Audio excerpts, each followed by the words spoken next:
সবাইকে শুভ সন্ধ্যা। আজকে আমাদের যে লেকচার 10 ছিল সেই লেকচার 10 এর রেস্ট পার্টটা আজকে আমরা দেখব। আমাদের যে ড্যামেজ অফ টেক্সটাইল ছিল সেই ড্যামেজ কারণগুলি কি কি সম্পর্কে আমরা জেনেছি। আজকে যেটা জানার চেষ্টা করব সেটা হচ্ছে সেই ড্যামেজ গুলোর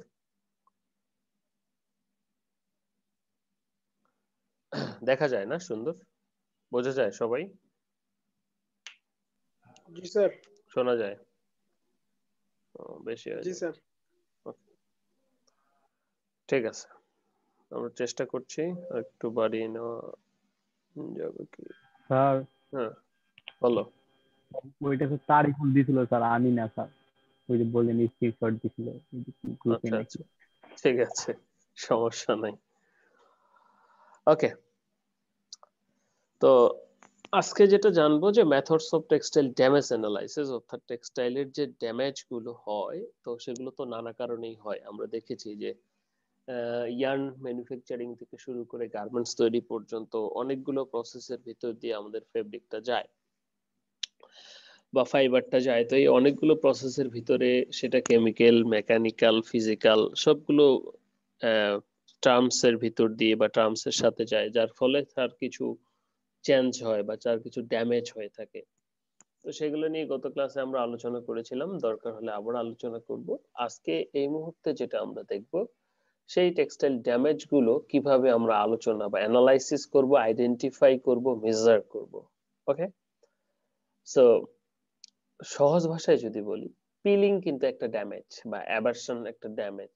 যে পিলিং এর এই ড্যামেজটা আইডেন্টিফাই করব কিভাবে? ঠিক আছে, তারপর টেনজাইল স্ট্রেন্থটা মনে করো অনেকক্ষণ কেমিক্যালে ট্রিট করা হয়েছে, সেক্ষেত্রে কমে গেছে, এটাকে কিভাবে অ্যানালাইসিস করব, সেই বিষয়গুলো একটু হাই থটের আমরা চেষ্টা করব বোঝার জন্য, এবং আশা করি নতুন কিছুর সাথে পরিচিত হবে, ভালো লাগবে। সো এখানে আমি কিছু লাইন, হলুদ লাইন আন্ডারলাইন করেছি যেগুলো আমার কাছে ইম্পর্টেন্ট মনে হয়েছে বা বোঝানোর ক্ষেত্রে। পুরোটাই তোমাদের যেটা থাকবে সেটা হচ্ছে তোমরা পুরোটাই পড়বা, লাইন বাই লাইন পড়বে, বোঝার চেষ্টা করবা। তো আমি চেষ্টা করছি পুরোটা বুঝিয়ে দেওয়ার। যেহেতু আমি এটা লেকচার বানাইনি সরাসরি, আমি যেই জায়গাগুলো থেকে লেকচার বানাই, যে রিসোর্স গুলি থেকে, সেখান থেকেই পড়াচ্ছি।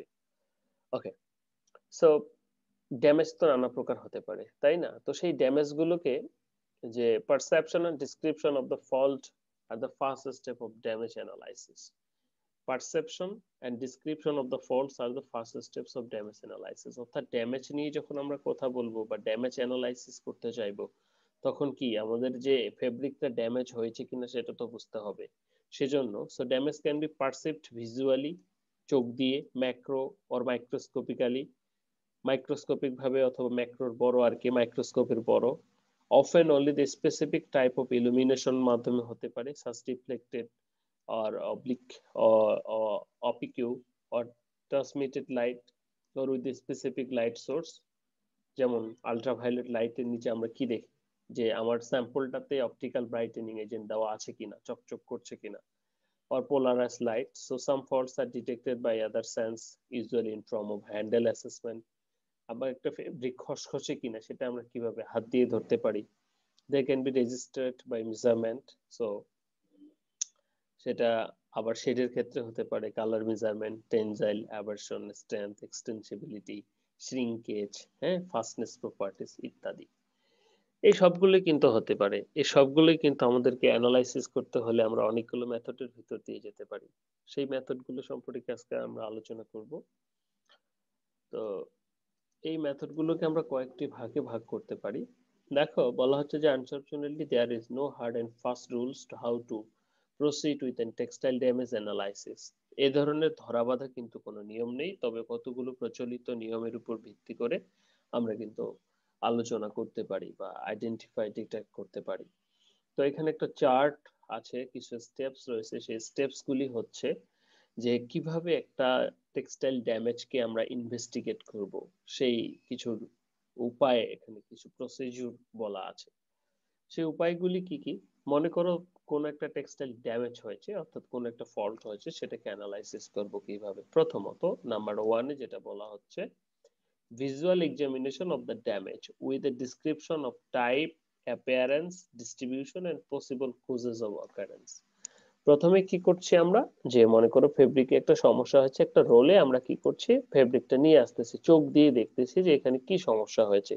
So visual examination of the damage with a description of type, কি ধরনের, এটা কি ছিঁড়ে গেছে বা এটা কি হোল হয়েছে বা এখানে কালার ব্লিড করেছে বা এখানে একটা লাইন সৃষ্টি হয়েছে, কি ধরনের টাইপ, অ্যাপিয়ারেন্স, অর্থাৎ এটা দেখতে কিরকম, যেমন ঘর্ষণের ফলে কি হবে, এবড়ো থেবড়ো হয় ছিঁড়ে যাবে, এটা কি ছিঁড়ে গেছে নাকি ওয়ার্প এবং ওয়েবড গুলো বাঁকা হয়ে গেছে, এলোমেলো কোনাকুনি হয়ে গেছে, যেটা 90 ডিগ্রি থাকার কথা সেটা 45 ডিগ্রি হয়ে গেছে। ডিস্ট্রিবিউশন, এই যে সমস্যাটা, যে সমস্যাটা মনে করো হোল হয়েছে ফেব্রিকে, তো এটা কি ডিস্ট্রিবিউশনটা কিরকম, অর্থাৎ এটা কি প্রতি 1 মিটার পর পর নাকি ওই 1 মিটারেই দুটো নাকি হঠাৎ আছে হঠাৎ নেই। তৃতীয়ত পসিবল কজেস অফ অকারেন্স, কেন এটা ঘটছে।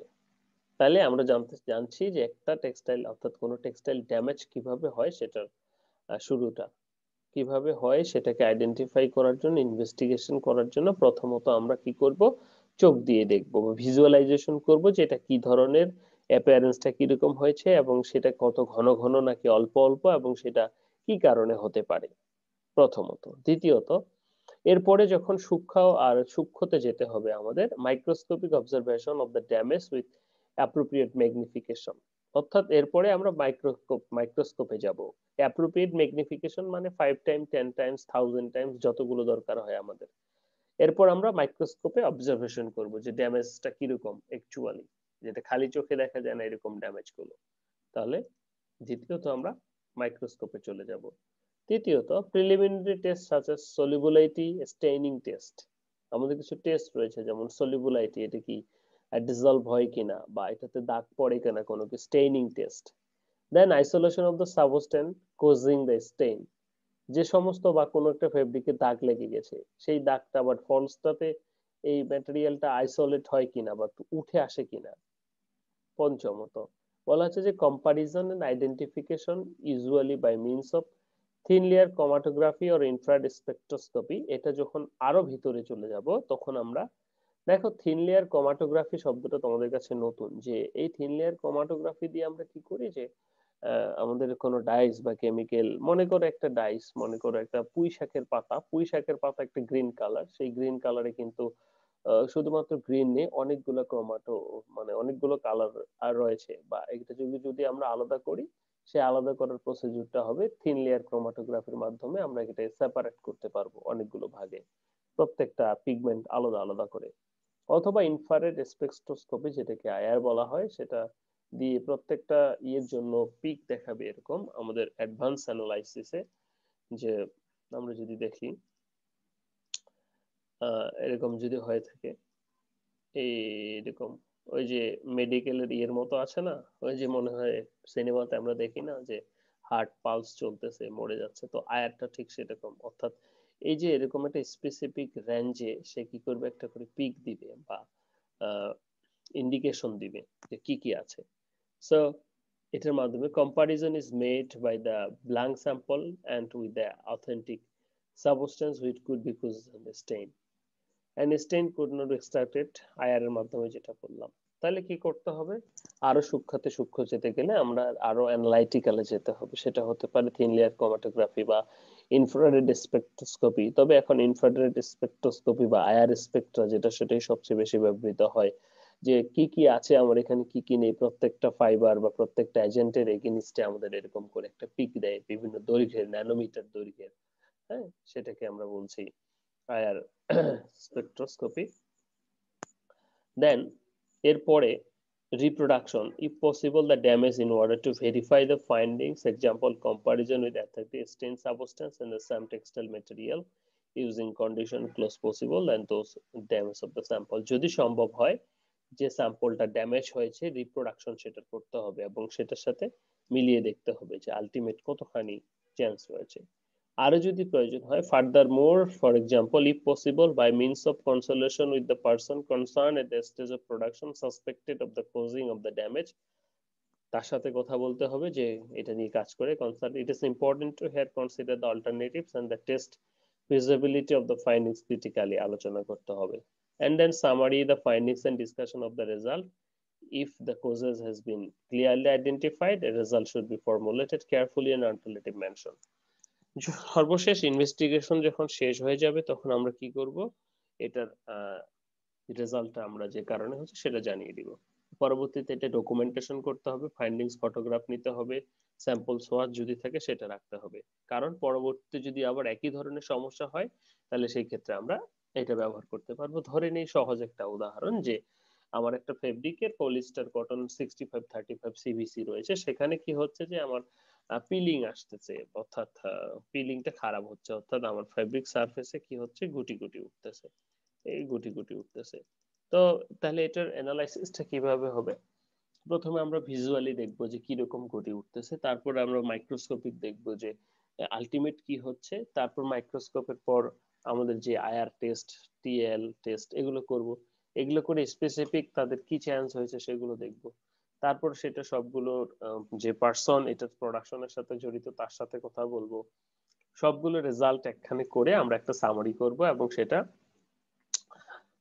ক্লিয়ারলি আইডেন্টিফাই করে সেটাকে আমরা মেনশন করতে হবে। সেটার জন্য ডকুমেন্টেশন করতে হবে, সোয়াস কেটে রাখতে হবে যে হ্যাঁ এই ধরনের কম্পোজিশনের জন্য এইভাবে চালাইলে মেশিনে এই ধরনের ঝামেলাটা সৃষ্টি হয়।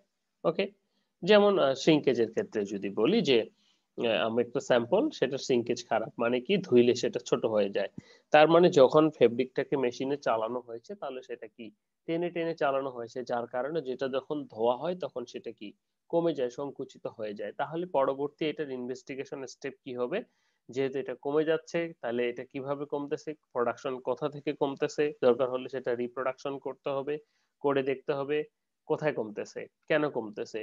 ঠিক আছে, সো হোল প্রসিডিউরটা অ্যানালাইসিস করতে হবে যেখানে মেশিন সেটিং করেছে সেখানে। তারপর পরবর্তীতে এটা সোয়াস আমরা রেখে দিলাম, তারপর পরবর্তীতে যখন একই ধরনের প্রবলেম আসবে তাহলে আমরা সহজেই আইডেন্টিফাই করতে পারবো যে প্রবলেমটা কোথায়, যে মেশিনের স্পিড বেশি দেওয়া হয়েছে বা মেশিনে বেশি টানা হয়েছে, এ ধরনের। ওকে, সো এটা হচ্ছে নর্মালি একটা টেক্সটাইল ফল্ট ইনভেস্টিগেশনের একটা প্রসিডিউর, যে এইভাবে আমরা প্রথমে ভিজুয়ালি দেখবো, তারপর মাইক্রোস্কোপিক দেখবো, তারপর সেটা আরো থিন লেয়ার বা আইআর এ চলে যাব, দরকার হলে স্যাম্পলটা রিপ্রোডাকশন করব, কনসালটেড পার্সনের সাথে কথা বলবো, দেন সামারাইজ করে করে দিব। এটা হচ্ছে একটা নর্মাল প্রসিডিউর একটা টেক্সটাইল ডিফেক্ট আইডেন্টিফিকেশনের জন্য এবং সেই সাথে সেটার যে হিস্টোরিটা সেটা রাখার জন্য। তোমরা যখন ফ্যাক্টরিতে জব করবা, যদি কখনো আর&ডি তে জব করে থাকো, আমি আর&ডি তে জব করেছিলাম, আমরা এগুলো করেছি, যে যখন ফ্যাক্টরিতে বাল্কে যখন কোনো প্রবলেম হয় তখন বা স্যাম্পলে যেখানেই হোক না কেন সেই কারণটাকে অ্যানালাইসিসের জন্য এই ধরনের স্টেজে স্টেজে যে সোয়াচ গুলি বা কাপড় কেটে রাখা, মনে করো যে একটা স্যাম্পল তুমি চালাচ্ছ সিঙ্কেজ ঠিক নাই, মানে কম বেশি হয়ে যায় ধোয়ার পর, তাহলে তোমার স্টেন্টারে কিরকম ছিল, কম্প্যাক্টরে কিরকম ছিল, যখন নিটিং থেকে নামায় তখন ডায়া কত ছিল, তখন স্টিচ লেন্থ লুপ লেন্থ কত ছিল, তখন টেনশন কত ছিল, এই যে বিষয়গুলো সবগুলো কিন্তু আসতেছে। ওকে, ভিজুয়াল এক্সামিনেশন টেস্ট প্রথম যে টেস্টটা, যেটার মাধ্যমে আমরা আইডেন্টিফাই করতে পারি, নাম শুনেই তোমরা সবাই বুঝতেছো যে কি করতে হবে, ভিজুয়ালি দেখবো, অর্থাৎ খালি চোখ দিয়ে দেখবো। বলা আছে is in an any other type of testing preliminary examination for textile damage analysis is an essential and composed of visual examination test and simple test and carried out short time and little effort which give the first clue of the damage analysis. এটা যদিও ফুল কেন হচ্ছে এটা বলতে না পারে, কিন্তু তারপরে এটা যে ফার্স্ট যে ক্লুটা আমার স্যাম্পলের রিজনটা, ড্যামেজের রিজনটা কি হতে পারে সেটা দিয়ে দেয়। বলা হচ্ছে যে it is usually begun with the actual visual examination if possible compare with the undamaged sample. মনে করো তোমার সাথে এটা বোঝার জন্য দুটো স্যাম্পল আছে, একটাতে দাগ লেগেছে, একটাতে শার্ট, মানে কি বলবো, দুটো কটন স্যাম্পল আছে একই জিনিসের, একটাতে দাগ লেগেছে একটাতে লাগেনি, তাহলে কি তুমি সহজেই সেই দুই স্যাম্পলটা একখানে করে বুঝতে পারছো যে দাগটা কতখানি লেগেছে। হ্যাঁ, সো এ ধরনের অ্যানালাইসিস করতে হবে। Notice should be made of any peculiarities in appearance, তাহলে সেটা অ্যাবজর্ব করতে হবে, যেমন abrade and raises areas, holes, thin places, pressure marks, change in color, এগুলো হতে পারে। মনে করো প্রেসার মার্ক কি, যখন মেশিনে চালানো হয়েছে পেডার প্রেসারটা বেশি হয়ে গেছে, যার কারণে ফেব্রিকটার এই পেডার যে দুই পেডার রয়েছে, দুই পেডারের মাঝখান দিয়ে যখন ফেব্রিকটাকে চালানো হচ্ছে তখন কি হচ্ছে, প্রেসারের কারণে সেটা সাদা হয়ে গেছে, বা এই ধরনের pressure mark, change in colour, colour change হয়েছে। তাহলে কালার চেঞ্জটা কিভাবে বুঝবো? আমার অরিজিনাল স্যাম্পলের সাথে মেশিনে চালানোর যে স্যাম্পল, সে দুটোর কালারটা দেখবো যে কোনো চেঞ্জ হচ্ছে কিনা। Can be easily recognise without special aids, এটা আমরা চোখ দিয়ে দেখতে পারি। With use of the magnifying glass they can be use more clearly and more detail, and the same true mainly the visible deposition of, যেমন বাইরে থেকে যেগুলো আসে, foreign matter, defects, mildew spots, stains, এগুলো কিন্তু আমরা সহজেই চোখে আইডেন্টিফাই করে দেখতে পারি। যদি আমাদের শীতকালে হয় না, আমরা গরমকালে কাপড় চোপড় রেখে দিই শীতকালের জন্য, তারপর বের করে দেখি যে সেখানে ছত্রাক জন্মেছে বা এরকম দাগ পড়েছে, সেটা কিন্তু আমরা খালি চোখেই অ্যানালাইসিস মানে দেখতে পারি বা আইডেন্টিফিকেশন করতে পারি। ওকে, তো এছাড়াও কিছু ড্যামেজ রয়েছে যে, যেগুলো আসলে কি বলবো, যে নর্মালি বোঝা যাবে। যেমন যে হ্যান্ডেল অ্যাসেসমেন্ট, একটা কাপড় ধরে দেখলা যে এটার হ্যান্ডেল কি হাত দিলেই বুঝতে পারবো যে এটা খসখসে নাকি সফট। তারপর ওয়াইটিং বিহেভিয়ার, পানি খায় কিনা, হ্যাঁ, যে পানি দিচ্ছ একটাতে একটাতে। পিএইচ ভ্যালু, পিএইচ ভ্যালু তো আইডেন্টিফাই করা যাবে পিএইচ মিটার দিয়ে। সো মেকানিক্যাল স্ট্রেংথ রয়েছে, রাবিং ফাস্টনেস, ওয়াশ ফাস্টনেস, এগুলো কিন্তু সবই ভিজুয়ালি আমরা করতে পারি। ঠিক আছে, এছাড়াও যেমন বলা হচ্ছে যে threads for the damage area analysis, different fibre composition, yarn diameter, twist level, এগুলো। ইয়ান অ্যাপিয়ারেন্স, যে জায়গাটা ড্যামেজ হয়েছে সেখানকার। So determination of fibre type, কি ধরনের ফাইবার, এই যে কথাগুলি, এগুলো কিন্তু আমরা ভিজুয়ালি, বা এই যে টেস্টগুলি বা এই যে অবজারভেশন গুলি কিন্তু আমরা ভিজুয়ালি করতে পারি। ওকে, দেন মাইক্রোস্কোপিক এক্সামিনেশন। ভিজুয়াল যখন ফেল করে যায়, যখন আরো সূক্ষ্মতে সূক্ষ্ম প্রয়োজন হয়, তখন আমাদের মাইক্রোস্কোপিক এক্সামিনেশনে যেতে হয়। মাইক্রোস্কোপ শব্দটা সবাই শুনেছো এবং দেখেছো, তো অর্থাৎ কি, বড় করে দেখবো, ঠিক আছে না? তো ইনভেস্টিগেট দ্য সার্টেন র মেটেরিয়াল এন্ড প্রোডাক্ট। মনে করো যে কটন, আমরা কটনের ইয়ে পড়েছি যে তার গা এরকম হবে, তা উলের পড়েছি যে স্কেল লাইক খেজুর গাছের মতো হবে। তো এখন মাইক্রোস্কোপের মাধ্যমে দেখলে, বা যে জায়গাটাতে ড্যামেজ হয়েছে, মনে করো তোমার একটা দাঁত ভেঙে গেছে একটু তেষ্টা করে বা তো আঁকা বাঁকা করে, তো এই দাঁত ভেঙে গেছে, এটা তো আর খালি চোখে তুমি দেখতে পাচ্ছ, কিন্তু সেভাবে বুঝতে পারছো না কি পরিমাণ ভেঙেছে। তখন এটা যখন তুমি মাইক্রোস্কোপের মাধ্যমে দেখবা, তখন তুমি দেখতে পাচ্ছ যে তোমার দাঁতটা কি পরিমাণ ভেঙেছে এবং কোথায় কতটুকু ভেঙেছে, সেটাও কিন্তু বোঝা যাচ্ছে। তো ঠিক সেভাবেই বলা হচ্ছে যে fine structure or fibre damage areas, variation in surface shape and size of damage and presence of distribution of impurities, আছে কিনা contamination, foreign matter, dye auxiliaries etcetera, আমরা মাইক্রোস্কোপিক এক্সামিনেশনের মাধ্যমে করতে পারি, দেখতে পারি। তো মাইক্রোস্কোপিক এক্সামিনেশনের জন্য আমাদের দুই ধরনের মাইক্রোস্কোপ রয়েছে, একটা হচ্ছে স্টেরিও মাইক্রোস্কোপ, আর একটা হচ্ছে আমাদের অপটিক্যাল মাইক্রোস্কোপ। স্টেরিও মাইক্রোস্কোপটা হচ্ছে যে এটা সাধারণত ছোট, বেশি ম্যাগনিফাইং করা যায় না। আমাদের যে ম্যাগনিফাইং গ্লাস আছে সেটার মতোই, তার চেয়ে একটু বেটার আমরা বলতে পারি যে investigation brings with stereo microscope at low magnification, অর্থাৎ 5 টাইম থেকে 100 টাইম পর্যন্ত। অর্থাৎ তুমি যে বস্তুটাকে দেখছো সেটার 5 গুণ থেকে 100 গুণ পর্যন্ত তুমি দেখতে পারবা স্টেরিও মাইক্রোস্কোপের মাধ্যমে। ঠিক আছে, which can be increased to about 100 times পর্যন্ত। So if necessary, damage area can be marked and with distinguished from the intake surroundings, and large distance between the sample and objects, individual thread, foreign fiber deposits। মনে করো তোমার সারফেসে একটা সরিষা পড়েছে, তো খালি চোখে তো আর তো সরিষা তুমি দেখতে পাচ্ছ না, বাট যখন তুমি মাইক্রোস্কোপ ইউজ করছো, তোমার ফেব্রিকের ইয়েগুলো কিন্তু বড় বড় দেখাচ্ছে, এবং তখন সরিষার দানাটাও কিন্তু বড় দেখাচ্ছে, এবং তুমি সহজেই খুঁজে পাচ্ছ। তো ঠিক সেভাবে ইন্ডিভিজুয়াল থ্রেড, ফরেন ফাইবার কোনো কিছু ডিপোজিট করেছে কিনা, কোনো কিছু ম্যানিপুলেট হয়েছে কিনা, ঠিক আছে, এগুলো সাধারণত অ্যানালাইসিস করা যাবে। বলা হচ্ছে যে further advantage of the studio microscope are the কি spatial three dimensional image obtain and fact the different types of ইলুমিনেশনে অ্যানালাইসিস করা যায়। তাহলে নর্মাল আতশ কাচের চেয়ে একটু ভালো আমরা বলবো। সে বান্ডলস অফ ফাইবার, কটন, নেপস, মনে করো পিলিং তুমি দেখবা, পিলিং দেখার জন্য তুমি এটা ইউজ করতে পারো, নর্মাল আতশ কাচ ইউজ না করে ইমেচিউর এন্ড ম্যাচিউর ফাইবার, সেটা দেখার জন্য হতে পারে। পলিস্টার মেল্টেড তাপের ফলে গলছে কি গলে নাই, এই যে বিষয়গুলো, এগুলো যখন খালি চোখে দেখা যাচ্ছে না, বোঝা যাচ্ছে না, তখন আমরা মাইক্রোস্কোপ ইউজ করি। মোটামুটি মান 1 থেকে 5 থেকে 500 100 পর্যন্ত, যখন বেশি করে দেখতে হবে তখন তো আমরা স্টেরিও মাইক্রোস্কোপ ইউজ করি। এরপরে যখন এটাকে আরো সূক্ষ্মাতি সূক্ষ্ম দেখতে হয়, মোর দেন মোর দেন 1000 or near about 1000 Times magnification, 1000 গুণ, তখন কিন্তু আমাদের অপটিক্যাল মাইক্রোস্কোপ ইউজ করতে হয়। ওকে, তো এই অপটিক্যাল মাইক্রোস্কোপ সাধারণত সিঙ্গেল ফাইবার অথবা ক্রস সেকশন ইনভেস্টিগেশন করা যায়। তো এটার জন্য যেটা আমাদের ব্রাইট ফিল্ড, এখানে দেখো দেখার জন্য আমরা নিচে ব্রাইট ফিল্ড ইলুমিনেশন অথবা ডার্ক ফিল্ড ইলুমিনেশন করতে পারি।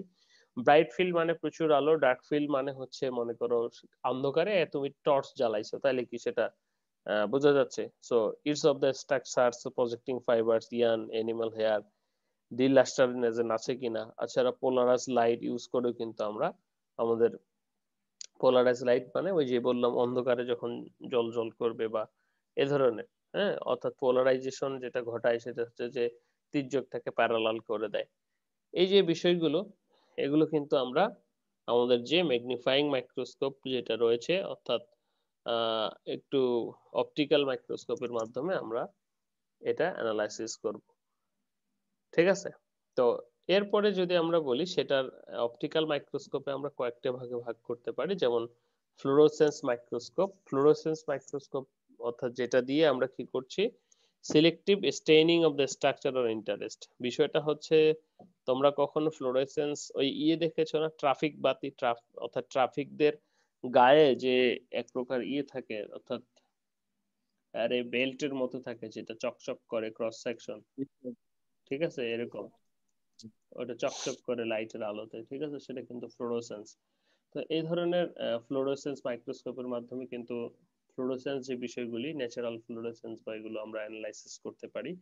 যেমন ন্যাচারাল ফ্লোরোসেন্সের ক্ষেত্রে উল সাধারণত ইয়েলো দেখায়, হ্যাঁ, এই যে ফ্লোরোসেন্স মাইক্রোস্কোপের মাধ্যমে ফ্লোরোসেন্স। এছাড়াও যখন যে ফ্লোরোসেন্সের মাধ্যমে কি অয়েল লাগছে কিনা, অয়েলের দাগ analysis and distribution, optical brightener in polyester. Optical brightener sample আমার কাছে ছিল, বোধহয় হারিয়ে গেছে সব। এর আগে আমি তোমাদের দেখাইতে পারতাম যে ইউভিতে নিলে সেটা জল জল করবে, কিন্তু যখন সাধারণত দিনের আলোতে আসবে তখন কিন্তু বোঝা যাবে না। তো এই যে অপটিক্যাল ব্রাইটেনার আছে কিনা, টেক্সটাইলে প্রচুর পরিমাণে ইউজ করা হয় সাদা কাপড়ের সাথে আরো সাদা করতে। সো কটন ব্ল্যাম্পস এন্ড ডিটেকশন অফ পলিলাইটিক damage. So the damage of the fiber from different degrees of optical brightening agent আমরা সাধারণত ফ্লোরোসেন্স মাইক্রোস্কোপে দেখতে পারি, যেমন ফঙ্গি এবং বায়োলজিক্যাল ড্যামেজ হয়েছে কিনা সেটাও কিন্তু আমরা ফ্লোরোসেন্ট মাইক্রোস্কোপে দেখতে পারি। ওকে, মনে করো ফ্লোরোসেন্সের ধারণাটা হচ্ছে ওই যে ট্রাফিকের বেলটা যখন আমরা আলোতে নিব তখন সেটা কি চকচক করবে, ঠিক সেখানে ইউভিতে নিলে যেমন অপটিক্যাল ব্রাইটেনারটা কিন্তু বোঝা যায়, কিন্তু নর্মাল খালি চোখে বোঝা যায় না। ওকে, ফ্লোরোসেন্স মাইক্রোস্কোপ। এরপরে আসবো এটা স্ক্যানিং ইলেকট্রন মাইক্রোস্কোপ। এটা সব সেম বলা হয়, এটাকে আরো বেশি এটা সফিস্টিকেটেড, অর্থাৎ আরো বেশি ডিপলি অ্যানালাইসিসের জন্য কিন্তু আমাদের এই স্ক্যানিং ইলেকট্রন মাইক্রোস্কোপ দেখা যায়। তো এটার ফলে কি হচ্ছে যে because of the very short wavelength of the electron and use greater magnification is possible than with light microscope. More importantly, damage analysis, same image has a large focal depth and appears strongly contrast in spiral. For example, same with examination of surface cracks. সার্ফের cracks বলতে যেটা বোঝাচ্ছে যে কোনো একটা fibre সারফেসে মনে করো ক্র্যাক হয়েছে, ক্র্যাক মানে তো ফেটে যাওয়া বা ভেঙে যাওয়া, এই যে ভাঙা বা এটাকেই কয়েক হাজার গুণ বড় করে দেখাবে কিন্তু তোমার হচ্ছে সেম ইমেজ বা স্ক্যানিং ইলেকট্রন মাইক্রোস্কোপ ইমেজ। তো প্রচুর পরিমাণে, যেমন এখানে বলা হচ্ছে damages, presence of impurities, deposit of silicon, silicates, calcium salts ইত্যাদি। তো সায়েন্টিফিক অ্যানালাইসিসের ক্ষেত্রে বিশেষ করে আমরা যখন কাজ করি বা তোমরা যখন কাজ করবে তখন কিন্তু এই ইমেজটা অ্যানালাইসিস করতে হয় সাধারণত স্ক্যানিং ইলেকট্রন মাইক্রোস্কোপের মাধ্যমে। আমরা কিন্তু একবারে পুরো একটা ফাইবার সারফেসে অ্যানালাইসিস করতে পারি, ঠিক আছে, যে ফাইবার সারফেসটা কিরকম, সেখানে যদি একটা উকুন্ত ছোট হয়ে যায়, একটা বালিকণাও থাকে, সেটাও কিন্তু বড় করে দেখানো যাবে। অর্থাৎ সারফেসের অ্যাকচুয়াল যে সিনারিওটা, যেটা খালি চোখে দেখা যায় না, মনে করো তুমি ডাই করেছো বা তুমি মডিফিকেশন করেছো কোনো ফ্যাব্রিককে, সেটার কি রকম হয়েছে, মনে করো একটা কি বলবো, এটা যদি একটা ফেব্রিক হয়, ফেব্রিকের উপরে কি পরিমাণ কত কিছু ডিপোজিট হয়েছে কি হয় না ইত্যাদি। সিল্কের ক্ষেত্রে যদি আমরা দেখি একবারে সেরিসিন, ফাইব্রন সব স্পষ্ট দেখা যায়, সেটা হচ্ছে স্ক্যানিং ইলেকট্রন মাইক্রোস্কোপ। এটা খুবই অ্যানালাইসিস একটা টুল। ওকে, এটা গেল মাইক্রোস্কোপিক অ্যানালাইসিস। এরপরে আসি আমরা ইমেজ অ্যানালাইসিস, যে ইমেজ অর্থাৎ ছবি তুলে বা ছবি থেকেও কিন্তু অ্যানালাইসিস করা যায়। যে useful information from image mainly from digital image and digital image processing এর তোমরা নাম শুনেছো। Digital image processing technique use করে কিন্তু আমাদের এইটা অ্যানালাইসিস করা যায়। So surface imprints of the fibers, yarn and fabric textile surface morphology and defects damage analysis করা, অর্থাৎ একটা পিওর কটনের ইমেজ, অর্থাৎ তুমি যখন কোনো স্যাম্পলের ছবি তুলছো, যে ড্যামেজের ছবি তুলছো, তাহলে সেখানে ছবি থেকে যখন আইডেন্টিফাই করা হচ্ছে, ছবি অ্যানালাইসিস করা হচ্ছে, তখন সেটাকে আমরা ইমেজ অ্যানালাইসিস বলছি বা ইমেজ থেকে বের করছি। ঠিক আছে, একটা প্রসেস ফল্ট ফেব্রিক সবকিছু অ্যানালাইসিস করা যায়। ওকে, এরপরে যদি আমরা বলবো যে থিন লেয়ার ক্রোমাটোগ্রাফি, যেটা বলছিলাম, যে থিন লেয়ার ক্রোমাটোগ্রাফিটা হচ্ছে অনেক মজার, আমি ল্যাবে করেছিলাম, তোমরাও করতে পারবে, খুবই সহজ, এত জটিল কোনো বিষয় না।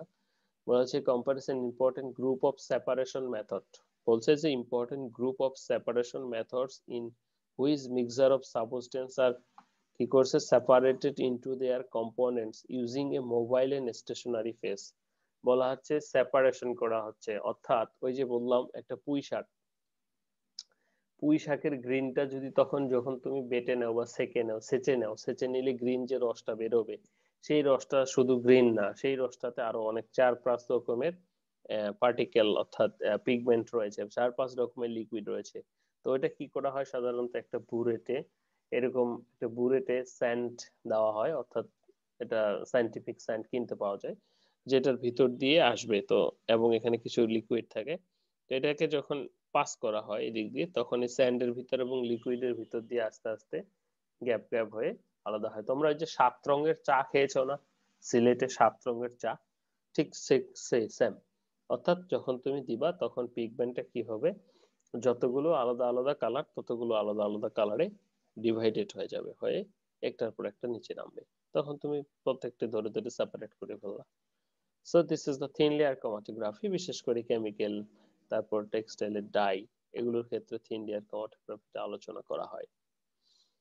ওকে, এরপরে আসি ইনফ্রারেড স্পেকট্রোস্কোপি, মোস্টলি ইউজড এবং সবচেয়ে বেশি আইআর যেটাকে বলা হয়, যে ইনফ্রারেড স্পেকট্রোস্কোপি, আইআরএস বা IR, helpful supplement of TLC. যদি কেউ টিএলসি বা থিন লেয়ার ক্রোমাটোগ্রাফি না করে, বা সেই ক্ষেত্রে কিন্তু আমরা আইআর করেও তার ভিতরে কি আছে বা নেই এবং কি কি সমস্যা হয়েছে বা হয়নি সেটা কিন্তু অ্যানালাইসিস করতে পারি। সো বলা হচ্ছে যে however mixture with the substance with the superimposed IR spectra on complex and hardly be interpreted, and previous separation include with TLC is very useful for IRS.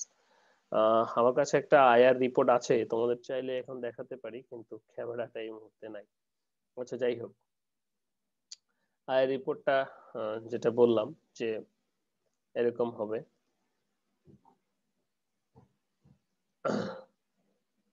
মনে করো এটা যদি লাইন হয়ে থাকে, এরকম দেখেছো না কেমিস্ট্রিতে, উঁচু নিচু পাহাড় নাকি? এখানে কিন্তু আয়ার অ্যানালাইসিস, হ্যাঁ, যে কততে পিক দিচ্ছে, কত ন্যানোমিটার পিক দিচ্ছে, সেটা থেকে কিন্তু আমরা আলোচনা করতে পারি। ওকে, বুঝতে পারি। এরপর যদি আমরা আসি, তাহলে সেটা হলো আয়ার গেল। থার্মাল অ্যানালাইসিস দিয়ে আমরা কি বুঝতেছি, যে সাধারণত কি হবে, থার্মাল অ্যানালাইসিস তাপ, যেটাকে আমরা টিএ বলতেছি। তো অনেকগুলো থার্মাল অ্যানালাইসিস হচ্ছে, যে তাপের ফলে কিন্তু আমাদের যে ম্যাটেরিয়ালটা রয়েছে সেটা চেঞ্জ হয়, সেটা ফিজিক্যাল এন্ড কেমিক্যাল প্রপার্টিজ গুলো চেঞ্জ হয় কিছু, সেটার উপর বেস করে মেজার করে টেম্পারেচার এবং টাইমের ভিত্তি করে থার্মাল অ্যানালাইসিস করা হয়, অর্থাৎ তাপ দিয়ে অ্যানালাইসিস করা হয়। তো সেরকম একটা হচ্ছে যে অনেকগুলো রয়েছে, যেমন স্ক্যানিং ক্যালোরিমেট্রি, ডিএসসি, টিজিএ যেটা বলা হয়,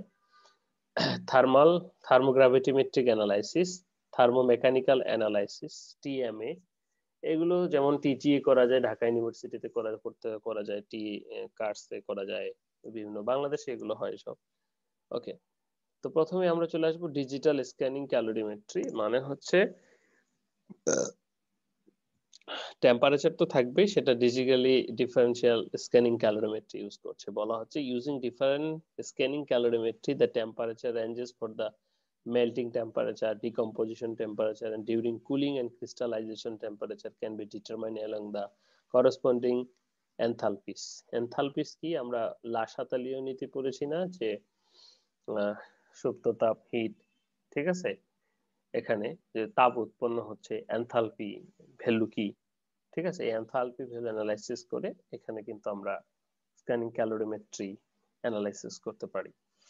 তো এছাড়াও টিজি এবং যে অর্থাৎ কত ডিগ্রিতে এটা কি ধরনের আচরণ দিচ্ছে সেটার উপর বেস করে এই ক্যালোরিমেট্রিটা অ্যানালাইসিস করা হয়।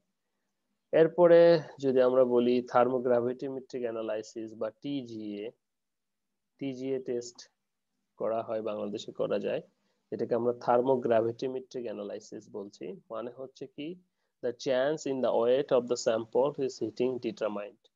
তাপের ফলে, প্রথম ওটা হচ্ছে যে ক্যালোরি বা জুল ক্যালোরিমেট্রি আলোচনা করব, এটা হচ্ছে তাপ দেওয়ার ফলে কোন একটা বস্তুর আমার চেঞ্জ হচ্ছে কিনা ওজনটা, সেটাকে আমরা থার্মোগ্রাভিমেট্রিক অ্যানালাইসিস বলছি। এবং কি পরিবর্তন হচ্ছে, সাধারণত 1000 ডিগ্রি সেন্টিগ্রেড বা এই ধরনের তাপ দেওয়া হয়। একটা কন্ডিশন থাকে, বলা হচ্ছে in a nitrogen atmosphere the decomposition of the sample can be studied in air ability and oxidase additionally determined in this way the fibre. মনে করো এটার ফাইবার ফ্লেম রেজিস্ট্যান্সটি আমরা টেস্ট করতে পারি, এটা কি ধরনের, কত ডিগ্রিতে সেটা গলে যাচ্ছে বা কি ধরনের আচরণ দিচ্ছে, ঠিক আছে, সেটাকে আমরা টিজি টেস্ট বলি, থার্মোগ্রাভিমেট্রিক অ্যানালাইসিস। অর্থাৎ তাপের ফলে আমার ওজনের সাথে সাথে আর কি কি পরিবর্তন হচ্ছে নিয়ার অ্যাবাউট 1000 ডিগ্রি সেন্টিগ্রেডে। ওকে, আরেকটা রয়েছে যেটাকে আমরা থার্মোমেকানিক্যাল অ্যানালাইসিস বলছি। মানে হচ্ছে thermomechanical analysis investigate the changes in the dimension of sample, okay, as a function temperature. For example, যেমন বলা হচ্ছে একটা ডাইমেনশনাল যে চেঞ্জ গুলি, সেটাকে আমরা থার্মোমেকানিক্যাল অ্যানালাইসিস বলছি। যেমন আমরা ফ্যাক্টরিতে যেটা সিঙ্কেজ অ্যানালাইসিস করি, অর্থাৎ আমাদের একটা টি শার্ট ধোয়ার ফলে বাড়বে নাকি কমবে সেটার যে অ্যানালাইসিস, সেটাকে আমরা সিঙ্কেজ টেস্ট বলি। এটা কিন্তু একটা থার্মোমেকানিক্যাল অ্যানালাইসিস।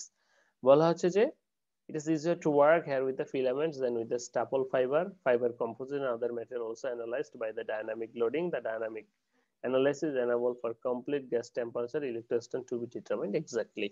অর্থাৎ থার্মোমেকানিক্যাল এই এর ফলে থার্মাল এবং মেকানিক্যাল অ্যানালাইসিস, এই দুটো প্যারামিটারস এর ফলে একটা স্যাম্পল কি ধরনের আচরণ দিচ্ছে।